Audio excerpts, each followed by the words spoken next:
नमस्कार, मैं एनके सिंह हूँ। आप सब लोग इस बात को लेके चिंतित होंगे और सोच रहे होंगे कि राहुल गांधी के मामले में जो डिफेमेशन का केस है, उसमें अब आगे क्या? बहुत कुछ लोगों ने कहा है, बहुत पतंगबाजी भी हुई है। राहुल गांधी का मामला हाई कोर्ट से खारिज हो गया, कन्विक्शन का मामला था और वो सुप्रीम कोर्ट जाएगा। इतना तो लगभग सभी जानते हैं। होने क्या जा रहा है? देखिए, कुछ चीजें बहुत साफ है। सुप्रीम कोर्ट में जस्टिस चंद्रचूड़ हैं और सुप्रीम कोर्ट ओवरऑल अभी हाल के दौर में देखिए तो उसके कुछ जजमेंट्स हैं जो कि पूरी दुनिया में चर्चा में रहे। इस मामले में सुप्रीम कोर्ट में केस आएगा और केस क्या होगा कि कन्विक्शन पे स्टे दे दिया जाए। और जाहिर है, कन्विक्शन पे स्टे हो तो बेल भी ग्रांट कर दी जाए। ये दो केसेस होंगे, कन्विक्शन पे स्टे और इसका नेचुरल कोरोलरी होगा कि बेल, परमानेंट बेल ग्रांट कर दी जाए।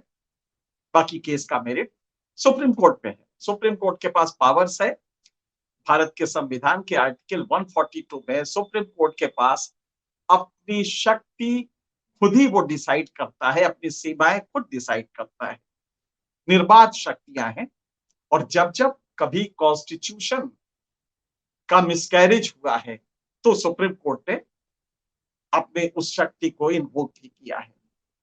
यहाँ पे राहुल गांधी देश के दूसरे सबसे बड़े नेता है, एक ऐसी पार्टी के नेता हैं जिसको गिरे दिन पे भी 12 करोड़ वोट मिलते हैं और अक्रॉस द कंट्री मिलते हैं, पूरे देश के तमाम जगह मिलते हैं। लिहाजा राहुल गांधी, आप कई बार देखते होंगे कि तर्कशास्त्र में एक चीज होती है, हम प्रेमाइस से कंक्लूजन की तरफ जाते हैं, अपने तर्क वाक्यों से परिणाम की तरफ जाते हैं, लेकिन एक तरीका और होता है परिणाम से तर्क वाक्य को सिद्ध करना है। अब मान लीजिए कि हम ये देखें कि जैसा हाई कोर्ट ने फैसला दिया, जैसा सेशंस कोर्ट ने दिया और जैसा लोअर कोर्ट ने दिया, सब तीनों के फैसले एक से थे। क्या सुप्रीम कोर्ट भी अगर वही फैसला देता है, कन्विक्शन पे रोक नहीं लगती, राहुल गांधी को गिरफ्तार किया जाता है, तो पूरे कंट्री में जो मैसेज जाएगा वो क्या होगा और पूरी दुनिया में जो मैसेज सुप्रीम कोर्ट को लेके जाएगा वो क्या होगा। लिहाजा सुप्रीम कोर्ट जब जजमेंट्स देते हैं, और ये जानती है भारत का सुप्रीम कोर्ट के तमाम जजमेंट हैं जो कि दुनिया के जुडिशियरी में कोर्ट किए जाते हैं, दुनिया के तमाम जो कोर्ट्स हैं वहां पे ये कोर्ट किए जाते हैं, उद्धृत किए जाते हैं। तो जुडिशियरी को यह भी देखना है कि कहीं बहुत बड़ा मिसकैरेज, आप जरा सोचिए, राहुल गांधी का कन्विक्शन सुप्रीम कोर्ट से भी स्टे ना हो, राहुल गांधी जेल चले जाए, राहुल गांधी को सजा हो जाए। अब जरा इसके बरक्स देखिएगा कि होने क्या जा रहा है। एक तो उनको जो सिंपैथी मिलेगी वो अलग होगी, लेकिन उसको छोड़िए क्योंकि 6 साल के लिए वो चुनाव प्रक्रिया से बाहर हो जाएंगे। अब इसमें पेच क्या है? 3 केसेस हमारे पास हैं।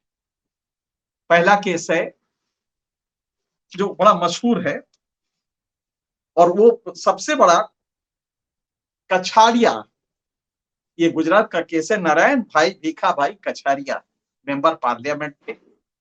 इन्होंने एक डॉक्टर की पिटाई कर दी, डॉक्टर शेड्यूल कास्ट था, डॉक्टर ने केस किया और आप जानते हैं कि सुप्रीम कोर्ट से इनका कन्विक्शन स्टे हो गया।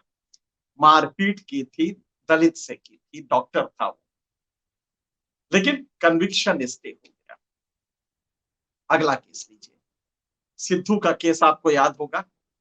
सिद्धू के केस में सिद्धू ने एक व्यक्ति को घूसा मारा जो उनकी उम्र से दूने का था, उनके पिता की उम्र का था।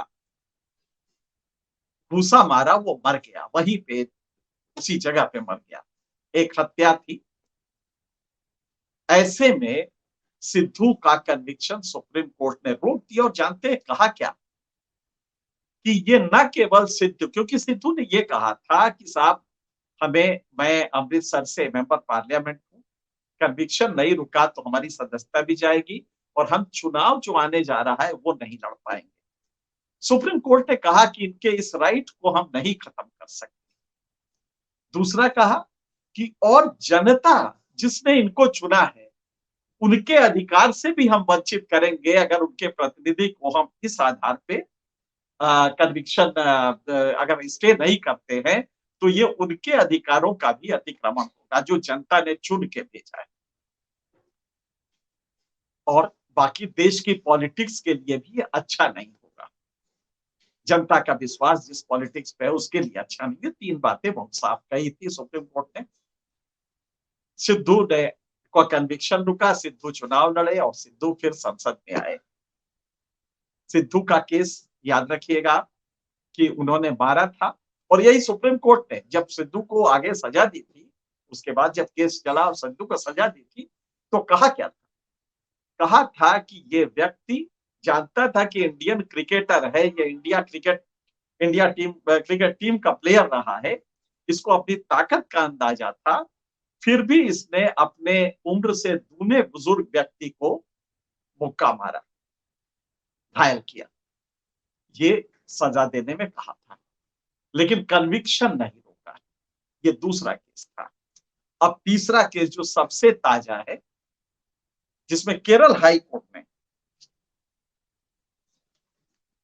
अभी अभी कन्विक्शन स्टे कर दिया और एग्जेम्पशन भी दिया, जिसमें मामला यह था कि एक सांसद लक्षद्वीप के हैं मोहम्मद फैजल, इनके ऊपर अटेम्प्ट टू मर्डर का केस था, इन्होंने हत्या का प्रयास किया था, ये आरोप। केरल हाई कोर्ट ने कन्विक्शन को स्टे कर दिया। आप जरा देखते जाइए, ये हाल के केसेस हैं। मैं 1 दर्जन केसेस और भी गिना सकता हूं जिसमें कि कन्विक्शन स्टे हुए हैं। बाई एंड लार्ज यही कहा गया है कि जो कोलेटरल डैमेज है, एक अपराध शास्त्र में, क्रिमिनल जूरिस्प्रूडेंस में एक चीज होती है प्रोपोर्शनेट पनिशमेंट। आप ऐसा नहीं हो सकता कि किसी ने जेब काटी तो आपने उसको फांसी दे दिया, किसी ने अपनी गाड़ी से किसी को हल्का सा धक्का दे दिया तो आप उसको 10 साल की सजा करते हैं। इसीलिए क्रिमिनल जूरिस्प्रूडेंस के तमाम ग्रेडेशंस बनाए गए हैं। तो डॉक्ट्रिन ऑफ प्रोपोर्शनैलिटी, ये उसका सिद्धांत है, अनुपात, जो अपराध होता है उसके अनुपात में सजा दी जाती है। सेशंस कोर्ट ने लोअर कोर्ट की जो राहुल गांधी की सजा थी उसको बहाल किया और बहुत बड़ी बातें लिखी। उसमें अगर आप देखेंगे तो वो अजीब, मतलब ऐसा लग रहा है कि जैसे कि पूरा देश के न्यायपालिका का बोझ उन्हीं के सर पे आ गया है। इस तरह का वो सेशंस कोर्ट के जज ने, एडिशनल सेशंस जज ने, उनका नाम है रॉबिन बोगेरा, उन्होंने जो फैसला दिया है और लगभग उसी को हाई कोर्ट ने भी लगभग माना है, उसमें अगर आप गौर से देखें तो इन सारी तीनों चीजें दी गई हैं, लेकिन एक जगह भी सही वो नहीं लिया गया है संदर्भ। सिंपल सच क्वेश्चन था कि राहुल गांधी ने जो कहा है उसको आपने क्या मेरिट पे देखा? राहुल गांधी ने, एक संदर्भिता होती है जब हम लोग बात करते हैं। राहुल गांधी एक जनसभा कर रहे थे, चुनावी सभा जिसे कहते हैं, एक कर रहे थे, और उन्होंने, देश में करप्शन है, एक बड़ा इश्यू है, उसमें नीरव मोदी, ललित मोदी, और इसके पहले आपको याद होगा जिस तरह नरेंद्र मोदी देश के प्रधानमंत्री है और इनका एक बड़े उद्योगपति अडानी से संबंध बताया जा रहा था कि किस तरह उसकी प्रॉपर्टी बढ़ती गई और क्या क्या रिलीफ्स उसको दिए गए, डायरेक्टली और इनडायरेक्टली। किस तरह मुंबई एयरपोर्ट एक जीएमआर के हाथ से छीन के उसको दिया गया और किस तरह दबंगई से दिया गया, कितने कानून उसके तोड़े गए उसके लिए। ये सारी चीजें पब्लिक डोमेन में थी। ऐसे में राहुल गांधी, नीरव मोदी, ललित मोदी, नरेंद्र मोदी, और खोजेंगे तो बहुत सारे मोदी मिलेंगे इस तरह के, ये संदर्भिता थी। आप जानते हैं कि डिफेमेशन का जो केस होता है, क्रिमिनल डिफेमेशन, वो 499 में होता है। उसका एक अपवाद है, एक्सेप्शन है, और जिसमें कहा गया है बहुत स्पष्ट रूप से, मैं आपके सुविधा के लिए उसे पढ़ के ही सुना देता हूं। ये एक्सेप्शन इसलिए दिए जाते हैं कि उस लॉ को क्लियर समझा जाए और जजेस जब फैसला दें तो उसको समझ लें। तो पहला एक्सेप्शन है, imputation of truth with public good requires to be made or published. It is not defamation to impute anything which is true concerning any person, if it be for the public good. अगर आप public good के लिए, और राजीव गांधी क्या कर रहे हैं? राजीव गांधी एक राजनेता है, एक पॉलिटिशियन है, कांग्रेस के लीडर है। राहुल गांधी वहां पब्लिक से मुखातिब थे और करप्शन को डील कर रहे थे, लिहाजा राहुल गांधी ने ये बातें कही। जिसमें नीरव मोदी, क्या नीरव मोदी के बारे में कुछ कहने की जरूरत है? क्या यह सत्य नहीं है कि नीरव मोदी ने क्या किया है, ललित मोदी ने क्या किया है? लिहाजा पब्लिक और उसी प्रोसेस में अगर ये लोग भाग जाते हैं, तो अगर वो किसी अन्य तीसरे मोदी को भी कहते हैं तो इसमें क्या चीज गलत है? लेकिन इसको लेके आपने जो मैक्सिमम सजा हो सकती थी वो सजा आपने दे दी है। अब नीचे का कोर्ट, हाई कोर्ट, ये तो समझे सब गुजरात के कोर्ट हैं। जब सुप्रीम कोर्ट में ये आएगा मामला, तो सुप्रीम कोर्ट को ये देखना होगा कि एक फ्रीवोलस ग्राउंड पे, एक ऐसे ग्राउंड पे जो कि टेनेबल नहीं। ये तीनों केस हमने बताए, एक में अटेम्प्ट, मर्डर अटेम्प्ट है, एक में एक दलित डॉक्टर की पिटाई एमपी साहब ने की है और ये कबूल किया है कि हाँ पिटाई की है, और तीसरे में एक हत्या हुई है। तीनों में कन्विक्शन इसके हुए, ये ताजा केसेस हैं और इसी का उदाहरण इन जजमेंट्स पे दिया गया है और इसको राहुल गांधी को डिनाई कर दिया गया है। जजमेंट का सेलेक्टिव पार्ट ले लिया गया है। सुप्रीम कोर्ट के तीनों जजमेंट्स कोट किए गए हैं, लेकिन वो पार्ट किए गए हैं जो कि उस लॉजिक को बटरेस करते हैं।